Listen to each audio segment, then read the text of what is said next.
Hello and welcome to this review of sort of an unusual product. This is called Premium El Toro Silver. Tequila with natural flavors, 40% alcohol, 80 proof. Now I know El Toro was introduced in 1959.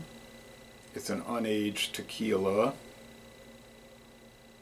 And they have badges on here showing a bullfighting, a Mexican eagle, another a close-up portrait of a bullfighter. It says, we love to hear from our customers at Sazerac.com. I called this number, okay. Now you might say, well, wait, let me check, do something real fast.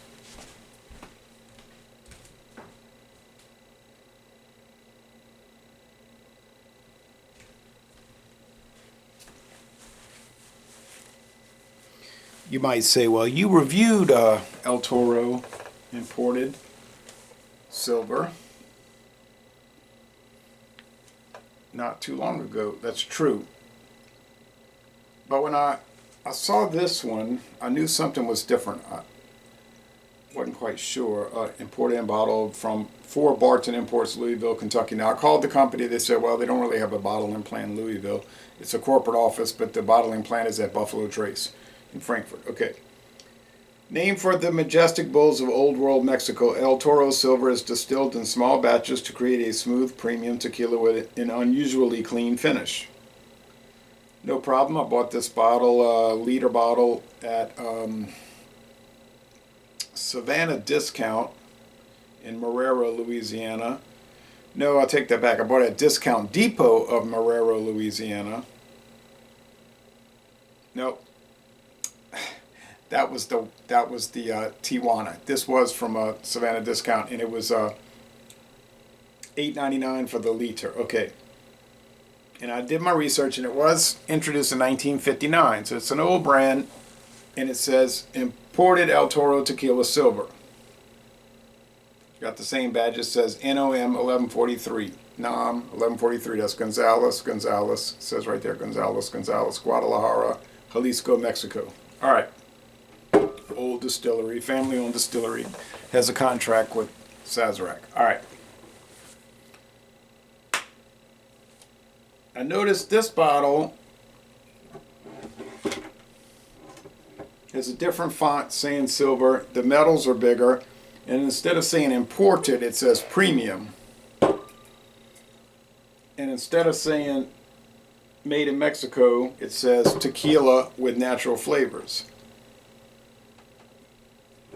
So, and then the silver is here below El Toro instead of down there. I mean, it's minor changes, but it still was strange, you know.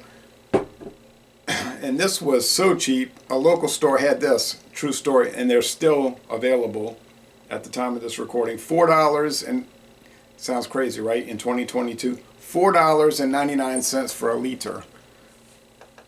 That store manager told me, I got a really good deal on it. I'm like, I can see that. So I said, something's changed. I bought the bottle. I've never opened it. I called the company, 1-800 866-729-3722. And the guy answered the phone, Buffalo Trace. I said, okay. And I asked him about this, and he said, well, they don't have to put a NOM, NOM, Numero Original Mexicano, the number of origin in Mexico.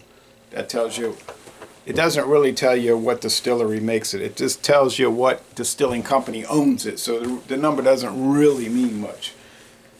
He said, you can put it for the U.S. market, but you don't really have to put it. He said, in Mexico, if it's sold in Mexico, yeah, you got to put it. I said, well, the bottle doesn't say anywhere made in Mexico. It just said premium instead of imported. He said, yeah, well, all tequila by law has to come from Mexico. So I said, oh, so then it's redundant. Like, if it's tequila, it's automatically imported. He said, right, you don't have to say it's imported. It's like cognac. And then he brought up the point. He said, cognac has to come from France. If it says cognac, it's got to be imported from France. I said, okay. I said, well, what's the deal with the natural flavors added? He said, okay. This guy talked to me for over 10 minutes on the phone. He wasn't rushing me to get off. He said, okay, our story, he said, the story with that is that about 5 years ago, 2017, the company, Buffalo Trace, Glenmore, Sazerac, started adding natural flavoring to their, let's call it popular priced products, bottom shelf products, inexpensive products. He said the reasoning behind it was that they felt that adding these proprietary secret blend of natural flavorings would cut the harsh bite that a lot of these products had. In other words, improve it, the product. Whether it was blended bourbons such as Kentucky Gentleman, tequila like this, brandy, rum, etc. I said, okay. He said, I don't know what the natural ingredients are because they don't even tell me. He said, but I get the feeling it's like vanilla, stuff like that. He said, but I really don't know. Okay. I said, well, I want to try this product. So was it a big risk? Yeah, well, if you think $4.99 for a liter is a big risk, I guess it was. But and then I'll bring it into taste challenges, obviously, soon, once we get through the brandy and the silver rum.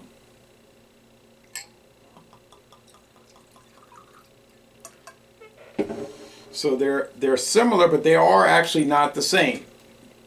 The imported El Toro was before they adopted the natural flavoring, and the premium El Toro is after they adopted the natural flavoring. And they're all saying that now. Like I'm saying, I'm talking about the cheap ones.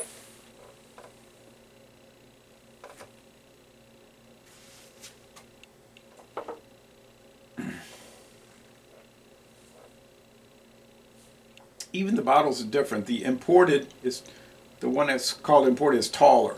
Not much taller, but it is tall. So even the bottle designs are different. But they're both a liter. It's a strange thing.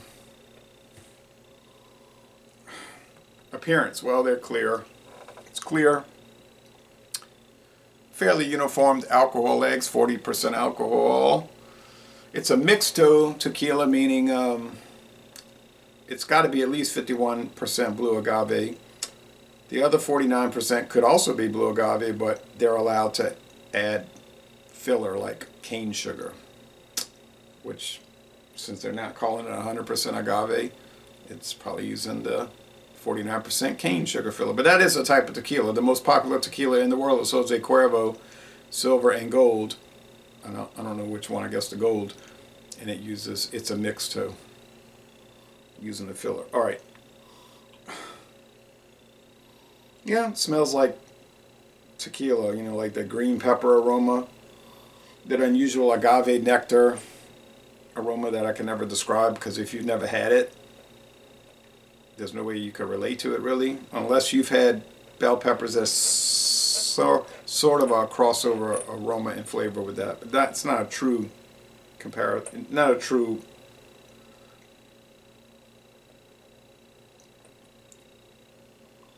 linkage. Yeah, smells nice. All right, cheers. Can you still get super cheap liquor in 2022? Yeah, evidenced by that, at least here. A family-produced tequila owned by a family, bottled by a family-owned company. It's pretty dry. So the first thing I noticed is that it's a very dry product. Dry initial, and it's a dry finish. Depends on you. It could be a very good thing, could be a very bad thing, right? There's not a lot of sugar flavor. Body's medium.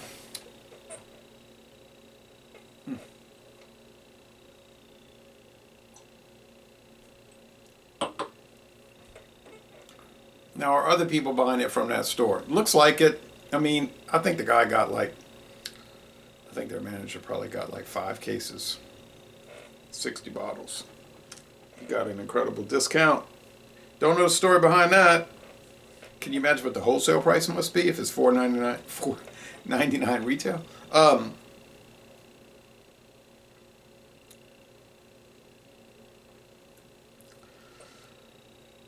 Um, um, um, um, um, um. There's a faint agave nectar, which is pleasant.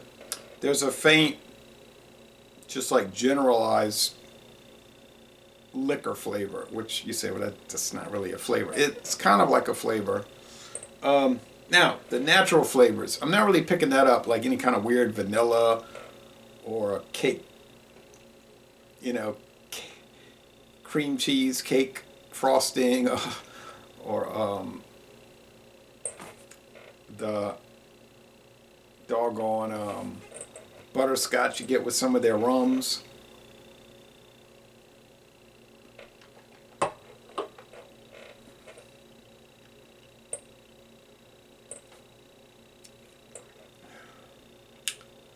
It's actually like low medium body. It's pretty light. Well, there is a peppery back note from the agave, like a black pepper note. Oh well, I mean, am I going to be able to tell them apart in a blind taste test? Maybe, because there is a difference now. There has been a change. There's been a change of heart. But I don't think it's too profound. It's just kind of like, I get the feeling they tweaked it a little bit, just to maybe smooth out rough edges on it. I got no complaints. I mean, I gave the El Toro imported tequila silver a high score. I think it was like a 90 or a B plus, can't remember. And a blind taste test, like I say, I don't know. I really don't know. It's been too long since I've had the imported El Toro. But the premium El Toro, and that's the name I'm going to use for going forward, imported versus premium. Yeah, go with a...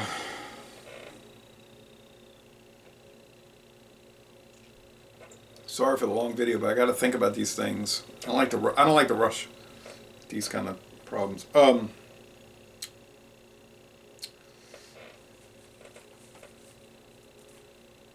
I think that intense dryness is probably a benefit. It's not like a lot of these low end, they'll just be like sugary sweet, try to mask things, and I don't think they're trying to do that. I know Gonzalez is a really old company, and they take it seriously. And the guy was telling me on the phone in the previous call before this past one, he was like, "This is a serious company, man. They take their tequila seriously. We get all our tequilas from them." And from what I've tasted so far, I believe it. But I'm gonna still go with a B, 86, 8.6 out of 10. It's a good product, a B. And for $4.99 a liter, yeah, then it turns into an A plus, right? But yeah, it's a very good product. This bottle is probably from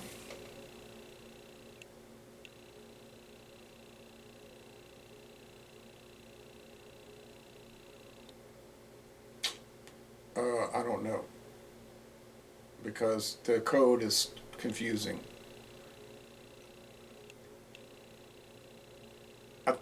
I don't know. All right, but I don't think it's old. I don't think they started changing their tequila until the last couple of months, last five months. But they could have been doing it with the whiskey and the rum and the brandy for longer than it. And this one is from I